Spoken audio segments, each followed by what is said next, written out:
Bueno, estamos con Juan Taboada, que es físico y coordinador de Meteo Galicia. Es uno de los hombres del tiempo en Galicia, digamos, ¿no? Estamos a las puertas de las vacaciones de verano, mucha gente que se va a marchar pronto y están haciendo cábalas sobre qué tiempo va a hacer. No sé si nos puede avanzar qué se sabe por ahora de cómo va a ser nuestro verano. Bueno, se sabe muy poquito. Nosotros ahí siempre somos bastante escépticos porque la meteorología es una ciencia que depende mucho de unas determinadas condiciones y bueno, Galicia estamos en un cruce de caminos realmente, tenemos ahí el océano Atlántico, pero también tenemos influencias del norte de África, tenemos influencias continentales y por lo tanto puede haber pequeñas cuestiones que ahora mismo no se vean y que pongan en cuestión cualquier pronóstico más allá de 10 o 15 días. Entonces hay que ser muy cuidadosos con este tipo de pronósticos, realmente no se sabe. Lo que sí es verdad es que, bueno, en el contexto del cambio climático en el que estamos, pues las probabilidades de que las temperaturas sean elevadas son bastante altas y, bueno, de las lluvias pues no podemos decir gran cosa. De todas maneras, las previsiones estacionales tienen un punto crítico y es que tampoco acaban de ser muy informativas, porque aunque yo diga que las temperaturas van a ser un poco más altas, al final a cada uno le va a interesar su semana o su quincena y ahí sí que no podemos entrar. Ahí ya se hace un poco de lío la cosa, claro. Yo quería preguntarle, no de futuro, sino de pasado, ¿cuál solía ser el mejor mes de verano en Vigo, ¿no? Aquí la gente piensa que era julio, yo no sé si esto es verdad, si es así. Sí, a ver, entre julio y agosto, realmente lo que nos dice la climatología también es importante aquí, y aprovecho esta pregunta para decir y reafirmar una vez más y enfatizar que la meteorología es una ciencia y que como tal ciencia nosotros nos basamos en datos, no nos basamos en opiniones. Entonces, lo que nos dice el promedio de temperatura y de lluvia es que julio y agosto son dos meses bastante parecidos. Hay como 5 o 6 días de lluvia en promedio y las temperaturas máximas pues están en el promedio también 25-26 y hay muy poquita diferencia entre julio y agosto. Quizás esa percepción venga de que en agosto los días son un poco más cortos ya y entonces sobre todo la segunda quincena, pues si vienen esos 5 días de lluvia del mes, viene la segunda quincena, pues ya parece como que el verano esté acabando, pero bueno, realmente son dos meses muy parecidos climatológicamente. Y hay otra cosa que estamos muy acostumbrados en Vigo, que es esas nieblas que entran de repente por la ría a primera hora de la mañana.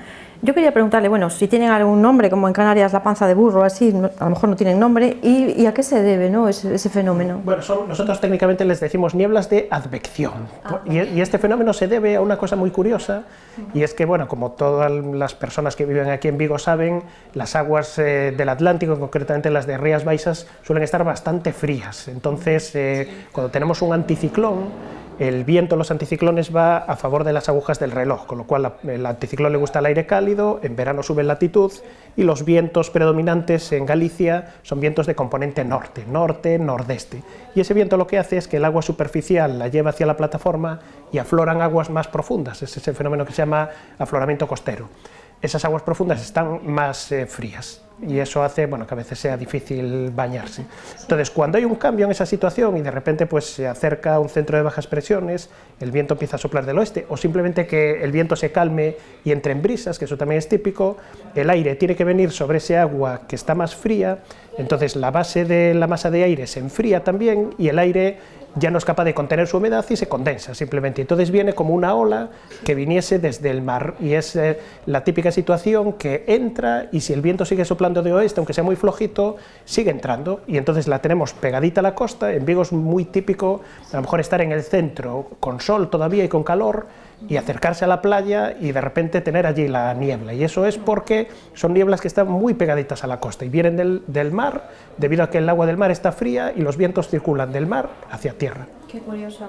Pues también quería preguntar, se dice, ¿no?, que los veranos son cada vez más largos, no sé si se nota desde hace unos años para acá, y si también hemos subido la temperatura media o estadísticamente no se ve esto aquí. Sí, sí que se ve. La estadística lo que nos dice, y yendo otra vez a los datos, con las series, nosotros tenemos series desde los años 60 aproximadamente, o sea, como 60 años ya de datos, y lo que nos dicen es que en promedio en Galicia estamos subiendo 0,2 grados por década, que puede no parecer mucho, pero desde los años 60 ya es 1,2, teniendo en cuenta que el tope a nivel internacional que nos dicen que sería peligroso para la adaptación entre entre 1,5 y 2 estamos ya bastante cerca, y Vigo obviamente pues no se escapa a esta tendencia. Las temperaturas en promedio están aumentando, y están aumentando quizá un poquito más en primavera, pero bueno, también se nota en verano, y de ahí el hecho de que aumente un poco más en primavera, el pensar que los veranos se estén alargando. Nosotros definimos día de verano como aquel en el que la temperatura supera los 25 grados,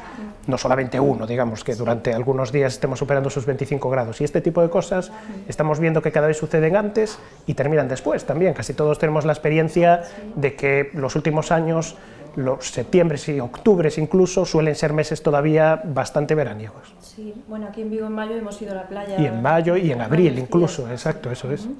Y luego, ya he mencionado antes toda esta coctelera que nos afecta aquí a Galicia, y siempre decimos, ¿por qué en Vigo hay más grados que en Coruña? O sea, que ¿estamos afectados por distintas cosas o cómo es posible? Bueno, es el viento norte, justamente lo que explicaba ahora.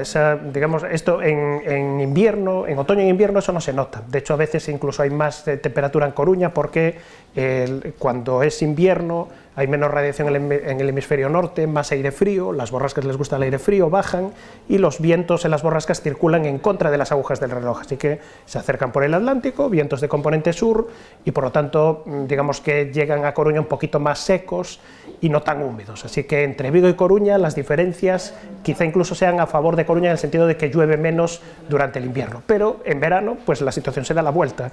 El que sube es el anticiclón, y los vientos de norte dejan aire más frío, y por la orientación que tiene Coruña entran con más humedad, así que es muy típico que los cielos estén nublados. Esto se nota muchísimo más en el norte de Lugo. El norte de Lugo tiene las nubes de estancamiento casi perennes cuando hay nordeste. En Coruña no están así, pero en general las temperaturas sí que son más bajas. Qué curioso también. Y también dentro de Vigo, sin salir de Vigo, hay bastante diferencia del tiempo que hace en la ciudad y en el campus o en el aeropuerto, que muchos años estuvo afectado por nieblas, ahora ya no. ¿A qué se debe? ¿Cómo es posible estas diferencias en una ciudad? Bueno, pues es la altitud. Vigo es una ciudad que tiene una orografía que, como todos los que vivís aquí, yo que he vivido también aquí, conocemos, la orografía es bastante compleja. El campus está a más de 300 metros de altitud, con lo cual el aire está un poco más frío, el aeropuerto le pasa lo mismo, y entonces cuando el aire llega por la ría empieza a subir, se enfría, y de hecho esas nieblas a las que te referías ahora vienen por eso, porque a veces ese grado, 2 grados que baja la temperatura son suficientes para que ya la masa de aire no contenga la humedad, se condense y se formen las nieblas. Entonces, bueno, ahí tenemos la diferencia sobre todo por la altitud. Y también estamos viendo, bueno, día sí, día también, este tiempo tan loco, ¿no? De pronto veníamos de una sequía terrible y ahora se inunda todo. No sé si esto está relacionado y si lo vamos a ver más veces. Está relacionado con el cambio climático, sí que está relacionado porque, bueno, el cambio climático, igual que la meteorología, el clima también es una ciencia, también se basa en datos, y lo que estamos viendo, el problema del cambio climático es que los seres humanos estamos cambiando la composición de la atmósfera. A mí siempre me gusta decir que estamos haciendo un experimento geofísico, porque lo que estamos haciendo es meter unos gases que se llaman de efecto invernadero. Entonces estos gases, la Tierra tiene una temperatura, pero tenemos el Sol que calienta la superficie, y luego la superficie de la Tierra emite radiación infrarroja. Esa radiación se escapa al espacio y hay un equilibrio. En el medio está la atmósfera, y esos gases de efecto invernadero atrapan parte de esa radiación infrarroja y la devuelven a la superficie. Es un efecto natural, pero lo que estamos haciendo es incrementarlo nosotros. Entonces las temperaturas en promedio aumentan, pero no solamente aumenta el promedio, sino que aumentan los extremos. Entonces el clima hay que verlo como media y variabilidad, y entonces aumenta la media pero también aumenta la variabilidad, con lo cual los extremos se van haciendo más frecuentes, y este tipo de bandazos, las sequías por ejemplo, se están haciendo más frecuentes aquí en Galicia, y sin embargo la lluvia acumulada año a año no tiene una tendencia significativa. Es decir, no es lícito decir es que Galicia se está aridificando o está siendo más húmeda, ninguna de las dos cosas. Sin embargo, la frecuencia de la sequía sí que está aumentando. Y luego también se habla mucho del fenómeno el niño y la niña. Este año creo que toca el niño, pero pensamos siempre en América. No sé si a Galicia también le afecta esto o no. Sí le puede afectar, porque es un fenómeno que realmente afecta a nivel global. Es un fenómeno que efectivamente se da en el Pacífico ecuatorial, Es un fenómeno natural, oscilatorio, le decimos niño cuando las temperaturas superficiales de la parte ecuatorial occidental, es decir, las que están más pegadas a Sudamérica, aumenta su temperatura, y niña al revés. Las niñas suelen asociarse con periodos de sequía. De hecho, el 17 tuvimos una sequía importante, teníamos niña, y la sequía que tuvimos el año pasado teníamos niña también. Y el niño suele ser al revés, pero son relaciones por el momento estadísticas, no acabamos tampoco de encontrar una relación dinámica que nos permita explicar por qué pasa eso, pero sí estadísticamente vemos que cuando hay el niño, los otoños suelen ser más lluviosos, así que eso nos permitiría decir que como el niño está empezando ahora, en otoño ya va a estar bastante desarrollado, podríamos, o digamos que tenemos mayor probabilidad de tener el próximo otoño algo más lluvioso. Más lluvioso. Pero antes del otoño nos queda aún el verano, y yo quería preguntar si ustedes ya pueden predecir el riesgo de incendios, ¿no? Que a veces hay factores que ustedes nos dicen que sí, que puede haber, no sé cómo lo ven esto. Sí, a ver, nosotros lo que hacemos es calcular el índice diario de riesgo de incendios, porque al fin y al cabo el riesgo de incendios depende mucho, bueno, de dónde venimos, efectivamente, si venimos de meses secos y cálidos, eso va a incentivarlo, pero luego de circunstancias como que haya llovido, por ejemplo, los días anteriores o no. Entonces, bueno, este año habrá que irlo siguiendo un poco día a día, semana a semana. Realmente no hemos tenido tanta sequía como tenía el año pasado, sí se planteaba más peligroso porque bueno, la sequía era muy fuerte, muy intensa, pero bueno, este año tampoco es desde luego para estar tranquilos, va a haber que ir viendo semana a semana cómo se van desarrollando por el momento las Y quería preguntarle también cuál es el fenómeno meteorológico más extremo que hemos vivido en Galicia, y cuál, como profesional, le gustaría ver a usted de cerca, ¿no? De esos que son así más espectaculares. Bueno, yo creo que nosotros aquí en Galicia lo más tremendo que hemos vivido son las ciclogénesis explosivas, pero no cualquier ciclogénesis explosiva, sino estas que se forman muy cerquita de Galicia. Entonces, bueno, yo estoy recordando el Klaus, por ejemplo, que fue en el año 2009, que a nosotros nos marcó muchísimo, porque bueno, fue una situación de alerta roja muy extrema, con muchísimo viento. Digamos que yo creo que esas son las situaciones más fuertes. Luego, restos de tormentas tropicales que se acercan, que ahora esto está sucediendo también, por ejemplo, Ofelia, la que dio lugar a la ola de incendios del 2017, que aquí en Vigo seguramente todo el mundo recordará, pues aquello eran restos de tormentas tropicales, también son eventos que, bueno, son bastante extremos. Y luego, ¿cuál me gustaría? Pues no sé si la palabra gustar es la mejor, pero bueno, sí. Evidentemente los fenómenos meteorológicos más extremos son, por un lado, los huracanes, las tormentas tropicales, y por otro lado los tornados. Realmente ser un cazatornados durante algún momento pues sería bonito, la verdad, ir a esta zona de las grandes llanuras de Estados Unidos y con el radar y el satélite intentando adivinar por dónde vienen, pero bueno, es un trabajo arriesgado también. Sí, está bien, algún día a lo mejor.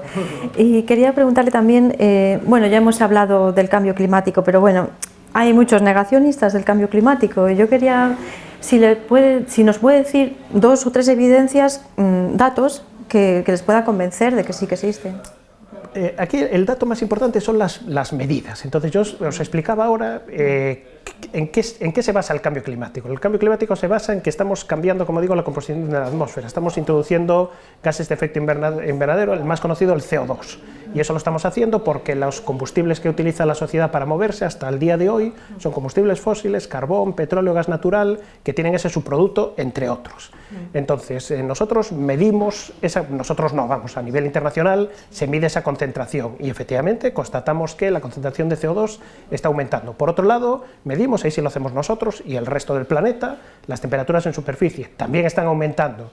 Y tenemos una explicación muy simple, es la interacción de los gases de efecto invernadero con la radiación infrarroja es algo que se conoce desde el siglo XIX y se utiliza pues para guiar misiles, se utiliza para un montón de cuestiones, con lo cual digamos que tenemos la evidencia, las temperaturas están subiendo, tenemos la causa medida también, entonces yo creo que es un poco inútil perder el tiempo negando esa realidad y buscando otras realidades alternativas, plausibles, pero mucho más complejas. O sea, aquí yo no sé si es mi mentalidad científica, pero yo aquí aplico la navaja de Ockham, que es la explicación más sencilla, es la que tiene las máximas probabilidades de ser la cierta. Ahora, esa parte, cambio climático desde el punto de vista físico, yo creo que no tiene discusión. Ahora, donde sí se puede discutir, y ahí yo sí que animo a toda la sociedad a hacerlo, es de qué manera nos podemos enfrentar a esto. Ahí podemos mitigarlo y entonces ahí entra la transición a las energías no renovables, pero esto es mucho más fácil de decir que de hacer, como estamos viendo, y la adaptación también. A lo mejor, pues hay, yo decía antes 1,5, 2 grados, a lo mejor hay partes de la sociedad que opinan que es mejor adaptarse y dejar ir los cambios. Ahí esa parte, digamos, la parte de cómo nos enfrentamos, yo creo que sí que es lícito que toda la sociedad pueda, obviamente todo es lícito, pero bueno, que toda la sociedad pueda intervenir y dar su opinión y ver cómo se hacen las cosas. Ahí los técnicos o los científicos no tenemos que dar una palabra que tenga más valor que las del resto, pero sí en las medidas. Nosotros medimos y tenemos la explicación y vemos que eso, y además que lo que se decía que iba a pasar, poco a poco está pasando. Claro, y generar, como decía usted, más conciencia para que queramos hacer algo realmente, ¿no? Me queda poco, bueno, quería preguntarle por cosas que están así un poco en la calle, por ejemplo, que esto es muy típico ya, lo de llamarle California a Galicia, no sé si está justificado o es una exageración.